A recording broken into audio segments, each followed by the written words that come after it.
lời không lâu mi khiến má thâu rằng Giêsu Christ cắn ra chỉ nát lệ thô chân na dùng mi chu dùng ra in anh nung lần trắng lại anh kêu lấy lắm vì Giêsu Christ anh tôn ngân trong đây na kung kau se ati ha kita le zul tu na kha athau chang tia chim ha u kalia ngan ton lai ati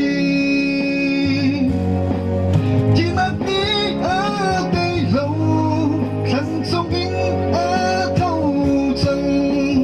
thì nặc ni lại không lâu ni khiến ở thâu chang Giêsu Christ cắn ra chỉ nặc lệ thô chân na dùng mi chu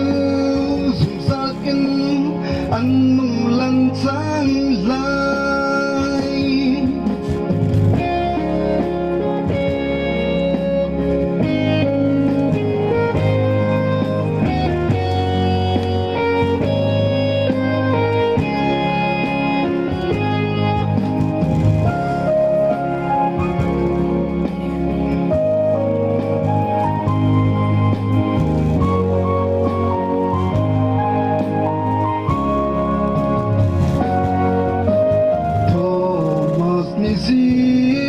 su thô chân kha zoom lâu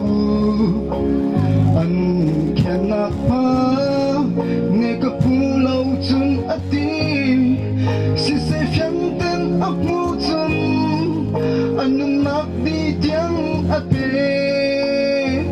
Thomas vang nun nạc pe vil si